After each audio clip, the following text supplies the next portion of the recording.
رمیز راجا داسې بیان ورکړی ده د پېښور انټرنیشنل ګراوند دپاره چې دا یو خطرناک ځای ده.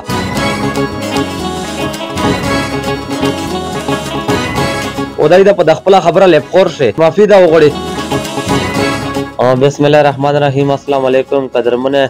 دا یوه ویډیو تاسو سره زه شیر کوم چې پرین چیرې د رمیز راجا نه انګریز پته کړي ده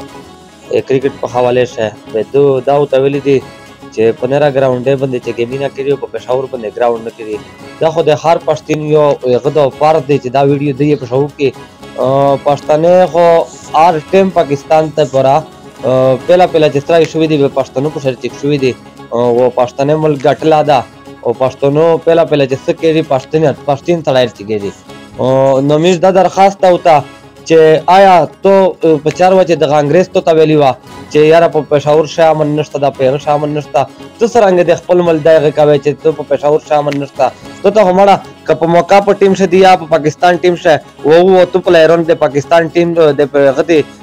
پښتونو دی پشه او پښتون ته سرنګ گیم کوي 3 سالر پشه پنځو پیون دی او نه راغون پښتونو دی پشه سرنګ گیم تا کوي سرنګ مې چینه ترګټي سرنګ مې پاینلې ته وبته چې ته دا خبره او تکوي چې په پېښور شامل نشته دا په پېښور شنه په غونډه پښتنې شه په غونډ ملک شامل دا الله دا من راواله او ته دا خبره ځکه ما کوا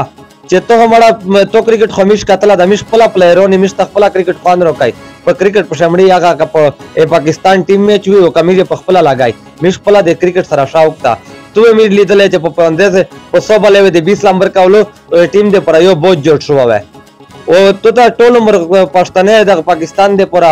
دا هغه د پر دا غونډه چې څو قرباني ورکړي دي په پاکستان شه پښتنې ورکړي دي پښتنو په هر دوی شه جنگيري په پښتنو په هر دوی شه زلیلېږي پښتنو په هر دوی شه خېږي او ملک یې ګټله ده ان شاء الله او ګټي وا دغه پښتون وي ګټیا د تو په ټیم شه د تو ته پاکستان ټیم دا په داشه وو ته پلیرون دی به تر څنګه د خبره کوي چې په پېښور شامل نشته دا په پېښور شاواله من د پاسته ته پلامن دا او بل دا خبره چې په ملک باندې تیما غرو غلی دو سختي غلی د به اواله ول پښتون ګټلای به تر څنګه د خبره کوي چې په پېښور شامل نشته دا په اول د مو په وطن شامل دا به پاسته ته پلامن دا کنه ته پلامن نشته دا د خپل خبره باندې چې د تیمه کیسه د کړی دی پتا باندې ته کوم نه معافي وغوړه د ملک نه معافي وغوړه تر څنګه د خبره کوي او قدرمن دا یو شارټ ویډیو مې تر کوله مشت خپل ډیر سخت زیر روکړه دا او دای د په خپل خبره لپخور شي معافي دا وغوړي پښتون مړه چې سکړی دی کنه ا تو په تاریخ شاده سندلی دلی پښتون په پهلا ان شاء الله چې په سر پښتون د تپاس ته یې پښه پښتون خو ته پار دوی شه غټله